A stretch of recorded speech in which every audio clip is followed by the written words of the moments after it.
One day, you're going to look back at your teenage years and realize something uncomfortable. You weren't short on time. You were surrounded by it. The problem was that nobody told you how valuable it was. When you're 15, 16, or 17, a year feels like forever. You think you'll get serious later. You'll learn that skill later. You'll start working on yourself later. You'll stop wasting time later. But later is a dangerous word, because one day, later becomes now. And that's when most people realize they've spent years moving without actually going anywhere. Here's the truth. Your teenage years aren't important because they're supposed to be the best years of your life. They're important because they're the years that quietly determine who you're going to become. And almost nobody treats them that way. The first hard truth is that your attention is being stolen every single day. Not by accident, on purpose. Every app on your phone is competing for one thing: your focus.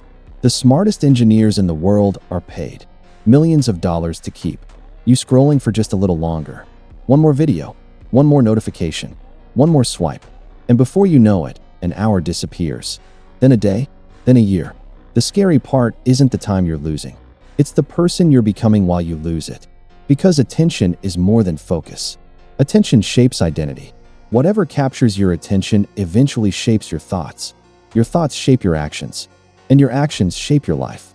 Most teenagers think they're choosing what to watch. In reality, what they watch is slowly choosing who they become. The second hard truth is that potential means nothing by itself. Everyone talks about potential. Teachers talk about it. Parents talk about it. Friends talk about it. But the world is full of people who had potential. Potential is common. Execution is rare. There are intelligent people living average lives. Talented people who never developed their talent. Creative people who never created anything. The difference was never ability. The difference was action. Most people fall in love with the idea of becoming successful. Very few fall in love with the process required to get there. And life rewards the process, not the dream. The third hard truth is that your environment is shaping you more than you think. Look at the people around you.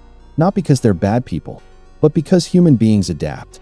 If everyone around you wastes time, wasting time feels normal. If everyone around you complains, complaining feels normal. If everyone around you avoids responsibility, avoiding responsibility feels normal. We become what we're exposed to. That's why some people grow faster than others. Not because they're smarter, because they're surrounded by different standards. The people around you create your definition of what's acceptable. Choose carefully, because normal is contagious. The fourth hard truth is that comfort is more dangerous than failure. Most teenagers are terrified of failing, but failure isn't what destroys people. Comfort does. Failure teaches lessons. Comfort teaches nothing. Failure gets your attention. Comfort puts you to sleep. That's why so many people stay stuck. Not because they're incapable, because they're comfortable enough to tolerate mediocrity. Growth almost always feels uncomfortable. Learning a new skill feels uncomfortable. Going to the gym feels uncomfortable. Speaking up feels uncomfortable. Being different feels uncomfortable. But discomfort isn't a sign you're doing something wrong. Most of the time, it's evidence that you're growing. The fifth hard truth is that nobody is coming to save you. At some point, every successful person realizes this. No mentor can do the work for you. No teacher can study for you.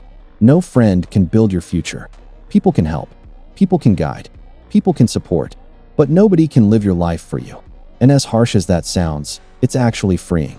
Because the moment you stop waiting for someone else to change your life, you start taking ownership of it yourself. And ownership changes everything. The final hard truth is the one most people learn too late. The person you become is hiding inside your daily habits.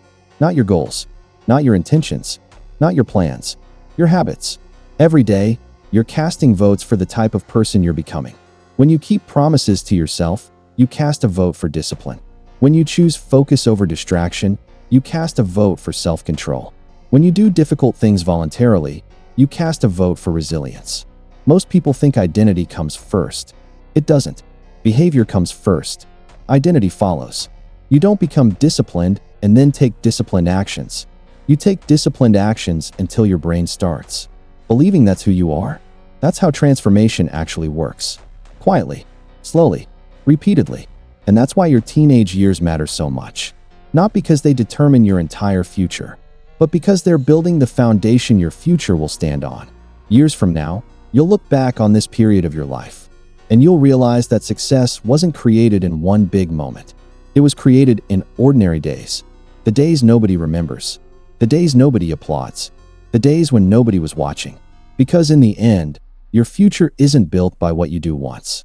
It's built by what you do consistently. And the person you're becoming tomorrow is being shaped by the choices you make today.